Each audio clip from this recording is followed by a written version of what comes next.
0500 class. I'm going to share something kind of interesting tonight. It's going to be some Sandan striking techniques. And a lot of these are based off of animal names. So you'll see what I mean in a moment when we do them. And a lot of that comes from the history of the older styles, where a lot of it was modeled after animal techniques or animal posturing and how they move and how they function. So you'll see by the first one, it's called the bare hand strike, or kumade uchi. So if you think of like a bear, it has a, they paw and they swing their claws out there, right? So a similar human version is going to be this way, and think of it like a four knuckle, okay? And you're swinging like to the ear or to the jaw, like a ridge hand almost, but with a different attachment, right? And you also kind of cup the hand, so it has like a cupping action to the ear, right? And you swing this way. So it's similar to a four knuckle punch, but you create like a bare hand, right? Which is what you're going for, except you don't have the claws, but this way. So you swing into that. Again, swing. One more. Kumade uchi, bare hand strike.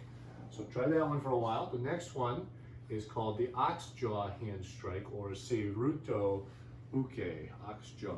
So kind of to resemble the jawbone, right? And your focus is on this part of your hand. And it's like almost like a vertical knife hand, but instead of the knife hand, your emphasis is on that point of the wrist. So you step and you strike more downward like that. So this would be like to the clavicle, maybe, or maybe to the back of the head if they're bent over. A lot of different striking points. So you want to come up, and then you flex the jaw, right? You want to up and down, kind of like a wrist block, but a strike and going down and forward. So again, ox jaw, hand strike, seiruto uchi. Okay, so you see that in a couple katas that we have do a movement like that. Next is chicken head wrist block, or strike, excuse me, chicken head wrist strike, or kito uchi. So the chicken head kind of comes from the Goju-shio kata, right? So you see that movement in the Goju-shio. So this is a striking technique. So the chicken head is kind of this piece of the hand. So almost like a ridge hand, right? You swing a ridge hand, but you turn it upside down and sideways like this, and it strikes forward this way. Okay, so what you're striking to would probably be the throat, or maybe under the arms or the ribs, something more soft, right? A little tender spot. So you step in and you strike this way. So you're trying to turn the hand over. So your emphasis is here, right? Striking forward. So if this was going against the wall or a surface, you would want it flat that way. Easy on the TV. So you step in and strike, and strike, and strike.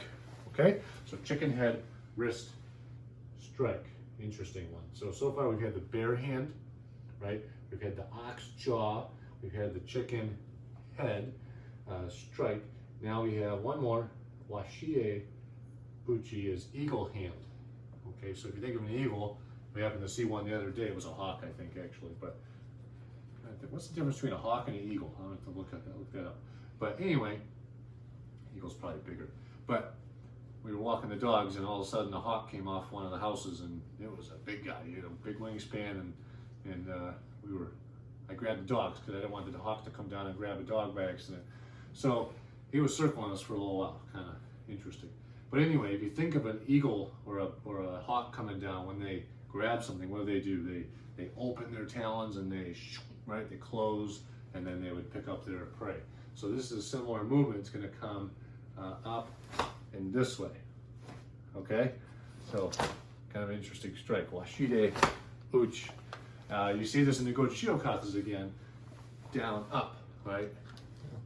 It'd be like an underarm strike or like a nerve strike, or in the tongue area, to the ribs maybe, to the eye. If you think about your practice there, I would relate that to, originally the Goju-shio katas were called the woodpecker kata.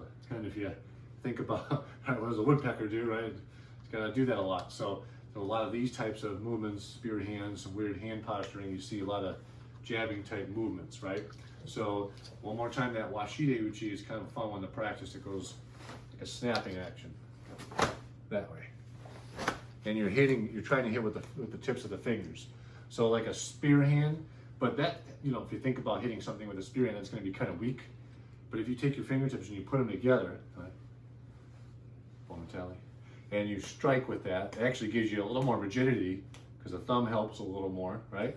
But you wouldn't want to hit something that's super hard. It's more of a quick striking action. So lots of fun there. I'll go over the names one more time so you can remember those. We have bare hand strike, kumade uchi. Next one is ox jaw hand strike, or seiruto uchi. And then chicken head wrist strike, kito uchi, this way, striking to the throat. Then eagle hand was the last one, washide uchi. Okay, so kind of interesting, not common movements you see in the martial arts, but they are there, and they have good history and some practicality too, right? So a lot of the open-handed striking techniques are older than the closed fist. If you look back in history, you'll see this is not a new thing. I'm sorry, not a very old thing. It's actually more of a new creation, right? Think of boxers, and they wear gloves because they break their hands very easily. It's not so much to protect the other person. It was more so to protect the hands, and the benefit is the other person doesn't get hurt as much. But if you close your fist, you can tend to injure it easier. But if it's loose and relaxed, it can do a lot more damage. And there's a lot of fighters out there that do use some open hand techniques, like in the UFC world. I know Bas Rutten, he's one of the guys out there that has used that a lot, but very effective with it. He's an old timer in the MMA world anyway, and he is specialized a lot in the open hand strikes, and they work very well. So it's a little simpler way of striking. If I strike with the palm or a part of my hand, I totally take away the fingers and the thumb a lot of times, because those are the things that can get broken first. They're smaller bones, they're weaker. So if you take that out of the equation, you hit with the other part, gives you some variety. And that's what karate is about, lots of different ways to do things. So enjoy your day, see you soon.